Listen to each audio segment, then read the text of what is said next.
Hi, everybody. I'm Lauren Sherman. I am the chief correspondent in New York for Business of Fashion. It's so nice to see all of you. As many of you in the audience know, I will do anything to take a trip to Los Angeles. So a big thanks to Imran and Kayvon and the BoF team for making BoF West happen. And thank you to all three of you for being here. I think to start, you're all based on the West Coast. It'd be really interesting to hear what was the issue in your market that you're trying to solve, the problem, and why you had to solve it here in Los Angeles or SF or what have you. Mo, you want to start since Sure. you're in LA? Sure. Hi, everybody. Um, the issue we're trying to solve is, I think, a couple things. First is the reinvention of beauty and really what beauty means to a Gen Z audience that thinks about ethnicity, diversity, and gender pretty differently than generations previously. There really wasn't a platform out there that was curating commerce and content for younger audiences. So that was sort of issue number one. But I think what we really wanted to think about was the intersection of commerce and content. And LA is the home of entertainment and content. And not that far from us is the home of technology. And so, could the marriage of two make sort of a new commerce experience for people that are thinking about beauty through very different lenses? Yeah. Katrina, why did you feel like you needed to be in SF and not New York or even Silicon Valley? Yeah, so at Stitch Fix, what we do is really the problem we're trying to solve is this idea of there are millions of jeans on the planet, or there are millions of dresses on the planet, and which ones are the best fit for me? And so, at the heart of what we do is recommendations and personalization. And so, I think honestly, when I first started, I thought maybe we need to be in New York because all the brands are there, and it became clear that you could have a business here in California, and in our case in San Francisco, and there was a really significant advantage when we have over 90 data scientists, we have over 100 software engineers, and this is, being close to Silicon Valley and being close to where all the innovation is happening, I think was actually ultimately critical for our business, and I don't know that we would have had that access to talent on the East Coast. Michael, what about you? A bit with Katrina here. I actually lived in New York prior to starting Everlane, and I remember I've always felt like in New York there's a bit of this mentality that people, there's a lot of criticism around ideas, and on the West Coast I think there's a bit more openness. And Everlane was born out of this idea that the retail industry needed to bring transparency and sustainability into the business model. And we did that. I think if we had been in New York, it would have not allowed us to think so differently and so open-minded. And on top of that, building our entire tech stack, all of it, the West Coast, I think, is much more open in that way. Was it helpful to you to be near the Gap, who you're essentially disrupting? Look, Levi's, Gap, Basics brands, there's something about being on the West Coast and the casualization that's happened and always was here that is also so relevant now. And I don't think it's that it's helpful being next to the Gap. It's that San Francisco or the West Coast allows those sorts of brands to come to life, whereas in New York, it's all fashion and all trend. What about when it comes to raising money? Katrina, when you kind of went out to VCs in Silicon Valley, what was that like? It was definitely not easy. And it was at a time, I was raising money really between 2011 and 2013 or so. And I don't know if my mic, there, I'll face this way. And that was a time when I think venture capitalists were very, there just wasn't an obvious way to win in fashion. And so people were very scared of inventory. We would take venture money and buy women's dresses with it. And that was something that venture capitalists were very uncomfortable with, and they wanted to buy software engineers or apps. So that was hard. The fact that most VCs are men who just like can't wrap their head around the challenges. I think that especially women find when they're shopping was a challenge, and there just weren't a lot of proven success stories before. And so it wasn't easy for us to raise money.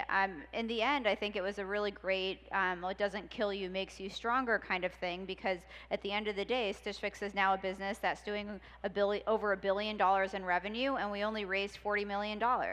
And so, you know, to be forced to figure out how are you going to do more with less ended up being a really powerful part of our business. Did you raise from traditional investors, or did you have to go outside of the traditional group that, you know, a lot of other startups around that time were going with? I mean, it was also, I mean, it'll be interesting to hear Michael's perspective too, because we started kind of around the same time. I mean, I really only had two big investors and one smaller investor. I have like exactly 3 people on my cap table, which is very different than what Michael did. And for our later rounds were We took money from anyone we could. our later rounds were from. If anyone has a check, please, we'll take it. Michael's full of it. He won't take your checks. That's true. We've tried. We have both tried. But our later rounds were from Benchmark, who's behind Uber and, you know, all the big Silicon Valley, and actually our first angel investor was also. So we raised more from kind of a traditional venture background, but I talked to everybody. I mean, I was rejected by 50-some VCs. So I was rejected by, you know, angel investors and traditional VCs and non-traditional VCs all alike. I think there's a lot of skepticism, and it's getting better, and I'm sure you know, we're part of that, but there's a lot of skepticism for fashion and for commerce businesses. On the West Coast, it's always they want marketplaces. We don't want any inventory, we don't want any risk, we just want it to all work and, you know, become a multi-billion-dollar, and there's a, you know, retail is hard, it's a lot of work, and that's not as conventional on the West Coast, so raising money's tough. And you haven't raised that much, especially for an apparel company. Yeah, I don't think any of us has. You know, we were talking about this. We've raised 20 million. You've raised just over 40. The West Coast, for whatever reason, and maybe it's because it's so hard to raise out here, we just don't end up raising that much, and we have to become profitable faster. Moj, what kind of investors have you looked at? Are they strategic? Most of them are based here, right? Most of them, I mean, we have a good array of both West Coast and East Coast. Originally in 2014, I think I had to bankroll the first 9 months of the company myself because I was coming into a company that someone else had founded. And it was in the middle of the renaissance of multi-channel networks in LA with Maker and all these big YouTube brands that were sort of had a high price tag to live up to, and the marketplace wasn't necessarily bearing those fruits yet. So we had a really hard time raising that first, I think it was $1.5 million. I think it took me 9 months. Wow. I probably met with probably 100 people. And so since then, we've raised money from traditional media brands as well as a lot of family offices and high net worth folks. So now it's pretty well-rounded between some venture, some strategic, and a lot of traditional Hollywood personalities, I would say, like management companies and agencies and such. So you all came from the outside into these really established industries that work a certain way. What do you think the advantage has been that you had not been in retail for 20 years, working up one of those programs, or an apparel seller for even 10 years, or gone through the Macy's program or something like that? Moj, I know it's a little different for you, but. I mean, I think you, as someone who doesn't wear makeup, had never worked in beauty, came into the beauty industry really unaware of the enormousness of the industry. And so I think when you come into something newly, you see something like for me, it was very obvious that there was really an absence of communicating with consumers that were beyond, you know, what you were seeing on the cover of a Vanity Fair or Vogue, right? There was sort of a beauty industry that had sort of aligned itself towards a specific identity, and everyone else was sort of unrepresented. And so For me, when I looked at Beautycon, the opportunity was to really evolve a brand around ethnicity, diversity, and really thinking about beauty from like an expression of more like power and creativity. So I think that in itself for me, I couldn't believe the lack of representation within the industry, not just from a product point of view, but from a leadership point of view and from a creative point of view.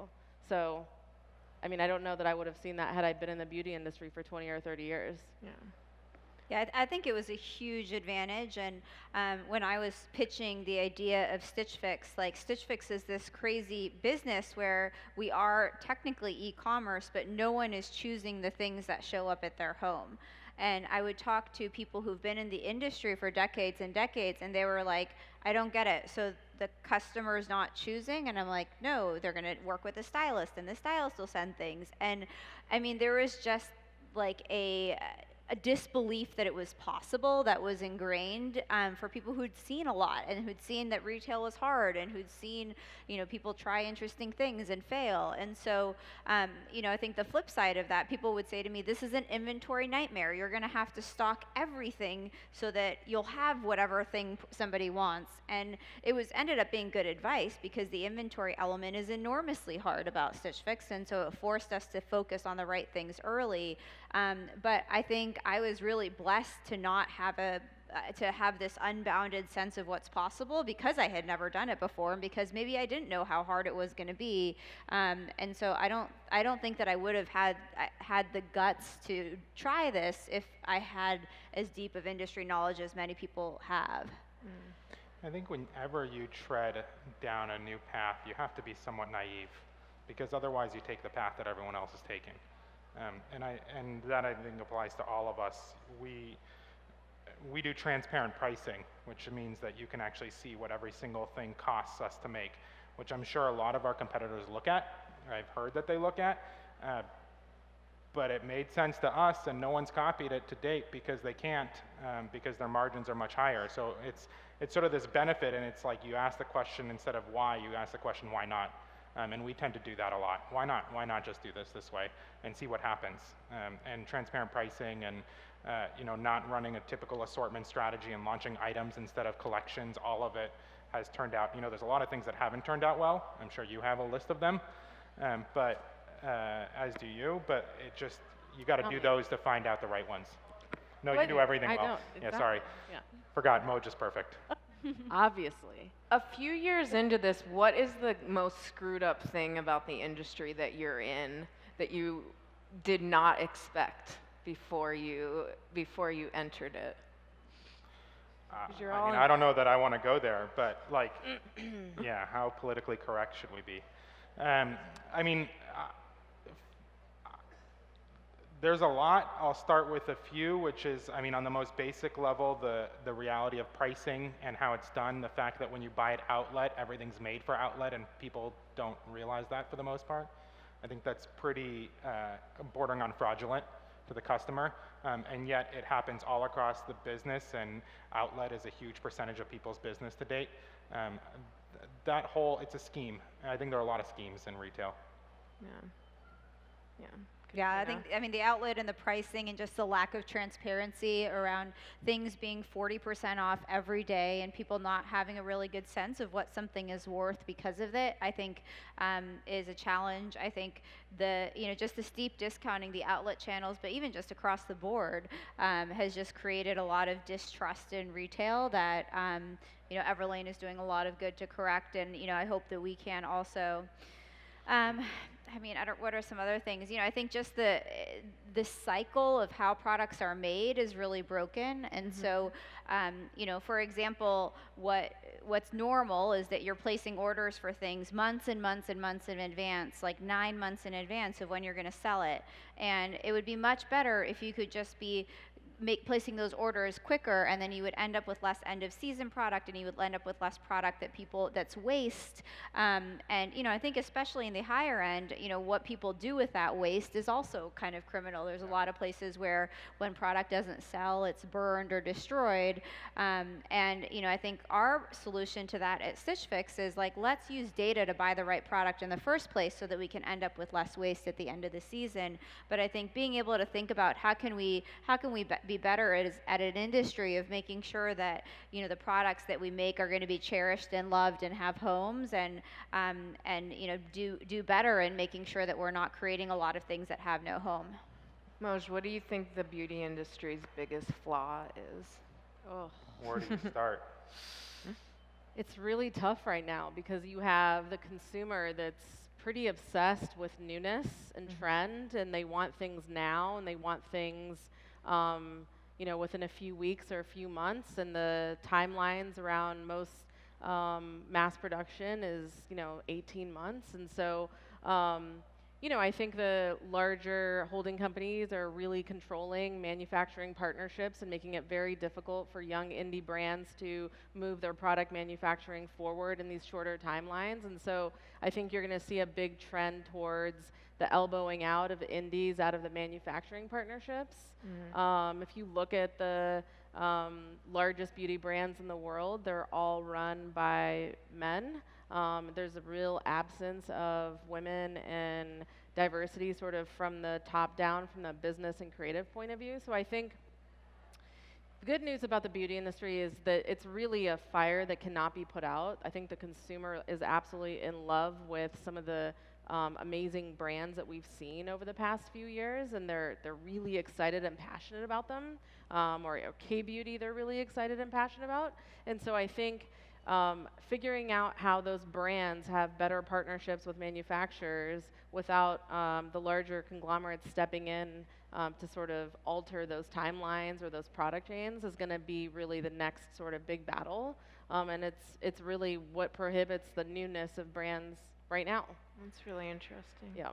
I would add on, I think it's the beauty and the lack of diversity and leadership in beauty is, it's staggering how many of the CEOs of beauty companies are men, and it's the same thing in apparel. When you look at the apparel companies and you look at the top public companies or top 100 companies, I did analysis once, and it's like a very, very small handful, fewer than you have fingers, maybe fewer than one hand, are led by women. And this is an industry where the vast majority of the workforce is women, and yet they're not getting to the top. And so I think you don't have to be in the industry to see that, but it's a big challenge of this industry, and I think a big reason why companies like ours can be successful. I mean, you're seeing like all these bigger brands, sort of indies, coming to the forefront, like Anastasia, Kylie, Kim, Fenty. Like there's so many new brands coming. The founder of NYX was a woman named Toni Ko. Like there's so many great new brands that have sort of pushed their way to the front, but it's really against the odds.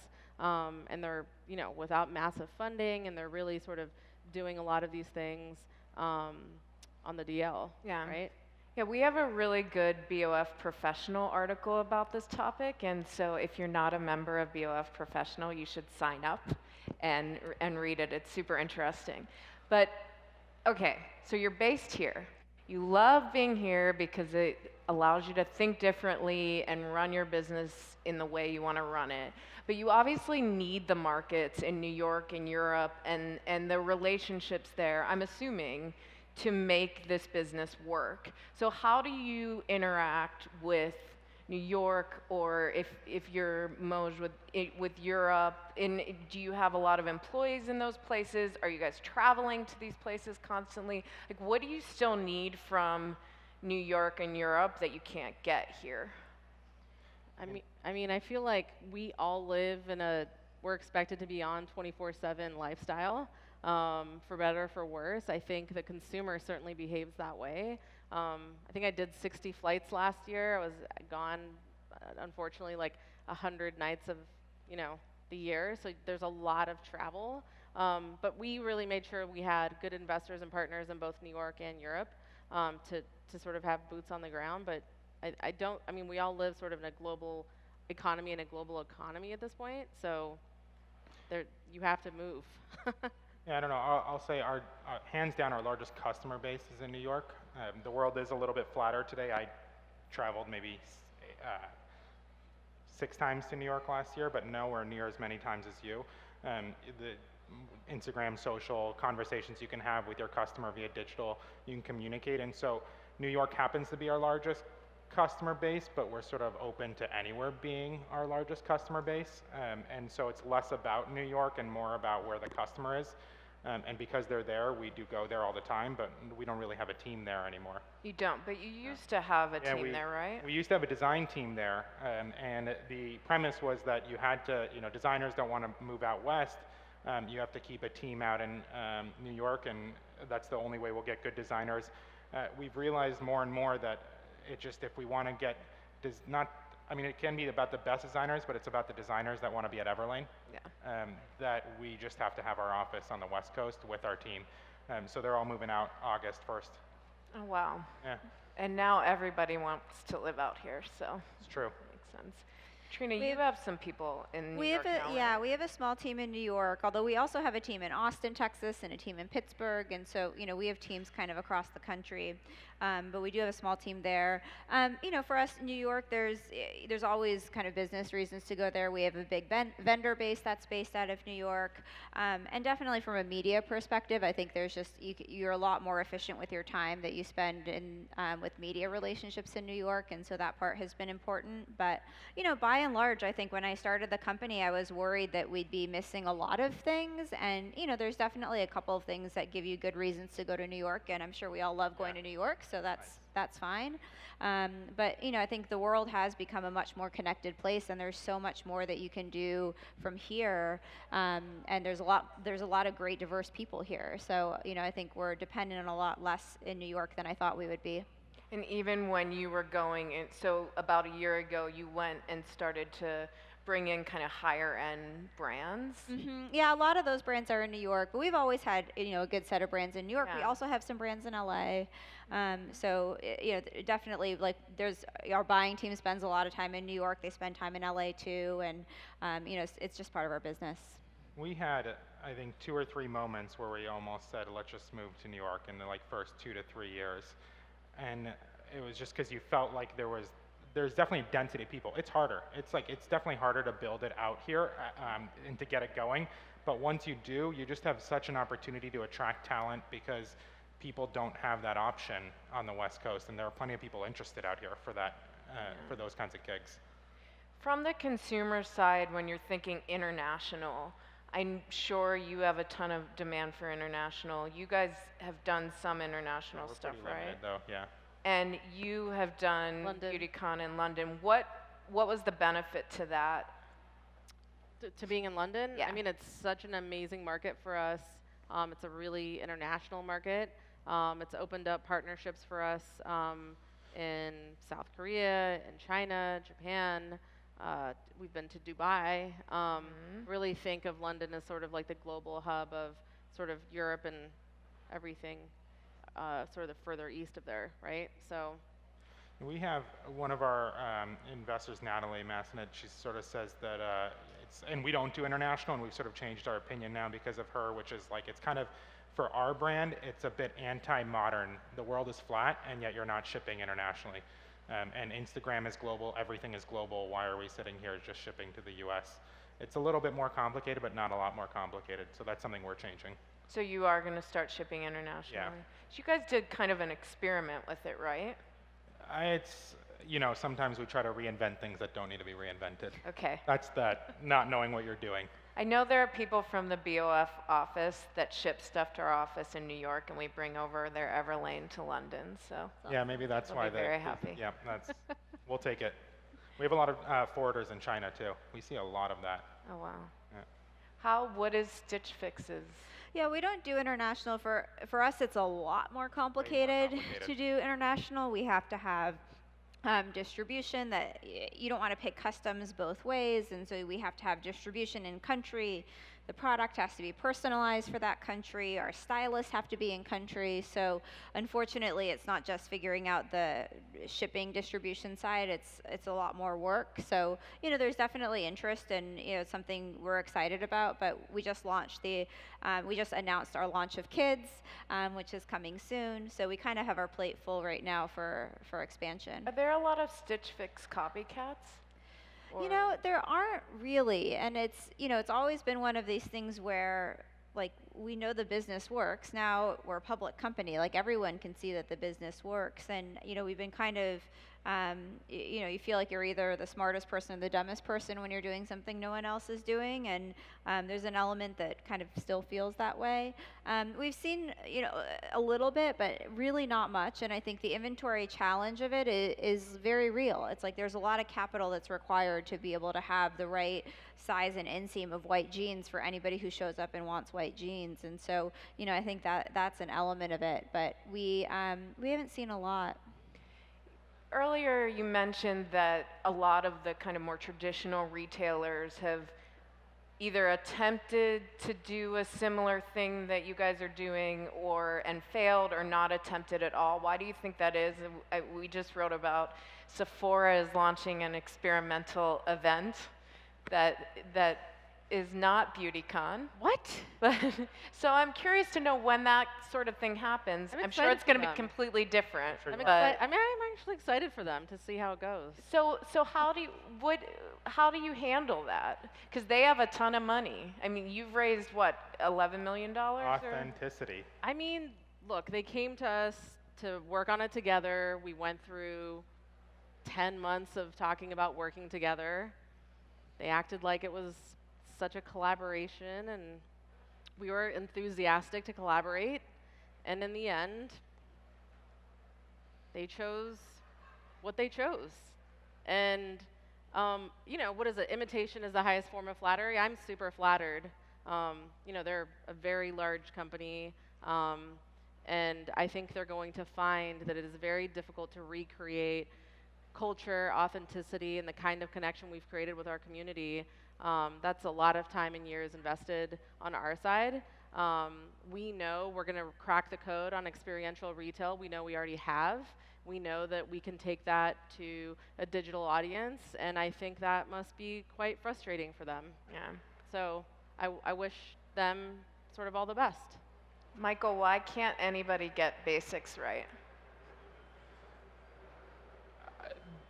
People have copied certain pieces of Everlane. I mean, but it's hard. Like, it's simple, but it's really not that simple because we spend a lot of time doing very few things. And if you spend a lot of time doing very few things, it's just you have to get every piece of it right. The pricing's right. Denim is a perfect example. It's $68, Japanese, made in a factory that cleans out all the water, and that takes a lot of time, and it's really hard to do. And to get the fit right, and we only did it in 3 styles to launch. It just, every detail counts, and every piece of the story counts, and then we do that a few times a year with big things, and then we do it with, it's just hard. It's a lot of detail. And I think that attention to detail is challenging. It's interesting, if you look at Facebook, they have adopted methods of smaller companies and ruined those smaller companies. But it's harder in apparel. I mean, Amazon is probably the company that's trying to do what Stitch Fix does as closely. Why do you think it hasn't clicked for them? Maybe it has. I haven't seen their internal sales, but.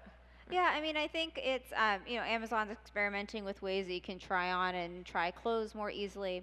I actually think it's one of the exciting parts about our industry, and beauty is less fragmented, but apparel is so fragmented that even Amazon, who is selling, tons and tons of, in many cases, basics, but tons and tons of clothes, like they have single-digit percentage market share. And like you think about Facebook and you think about people's time spent on social networks, and Facebook has like a majority of market share. And so I think it's really one of the great parts about being in this huge $300 billion+ dollar industry where no one has more than 10% market share and the largest players have high single digits, so that it really creates room for consumers who care about X to have a brand and consumers who care about Y to have a brand. And so, you know, I think we spend more time competing with ourselves, I think, than really thinking too much about what everybody else is doing. Yeah. We have time for one more question, and I'm really curious to know, I interview a lot of people. I've interviewed like half of the people in this room before, and everyone brings up all three of your companies. If I'm doing a beauty story, beauty comes up. If I'm doing some sort of fashion or apparel, Stitch Fix and Everlane come up all the time. Where do you see your segment of the industry going? What do you think is next for retail or brand or beauty? I mean, on the retail side, like and this comes back to a little bit of why being in California or near Silicon Valley is important. Like, I think there's a macro trend, which is that all companies need to figure out how to use technology, not just to succeed, but like to exist in the future. And so, like, Uber is a transportation company, Airbnb is a hospitality company, Stitch Fix is a retail company. And I think, you know, in order to figure out how you can survive, you have to embrace that. And so I think embracing technology and innovation is going to have to be normal and part of what we do well in order to exist. I'll say two. One, that it is getting easier and easier to communicate with people every day, you know, texting to Facebook messaging to whatever you want, and that is only going to continue. And your ability to have conversations with your customer, use their feedback, get smarter, and improve the brand every day, that's a must. And the other one, as a result of the fact that it's easier to communicate and market to your customer, there's this general theory and reality that I think there's a big question, will there be, how many more billion-dollar brands will there be? It's much more about the bifurcation and finding that exact customer and giving them what they want. And if you believe in that, you believe in a world that'll probably have many smaller brands rather than one large brand that used to exist. I think we're in an era where communities and tribes are really what's driving companies and brands forward. And I think when you think about the kinds of tribes that we're now seeing, they're really about niche audiences becoming mass. And so I think you're seeing that in sort of every industry across the board. And so for beauty, I think you're going to continue to see people behave really organized around their tribes and communities, because these brands have now really taken on a whole new meaning for them. I also think we're in an amazing time where experiential retail, commerce, and content are really playing with each other. And I think, you know, as Instagram becomes more of a marketplace, as you see the sort of evolution of larger retail into experiential, and retail understanding that it needs to be experiential. And I think it's just a great time for the consumer, because they're really getting to experience a sense of community in a whole new different way. So I really think it's about the tribes around brands and niche audiences driving sort of overall mass outcomes for brands. It's a really exciting time. Thank you guys so much. This was great, Yeah. and Thank thank all you. of you.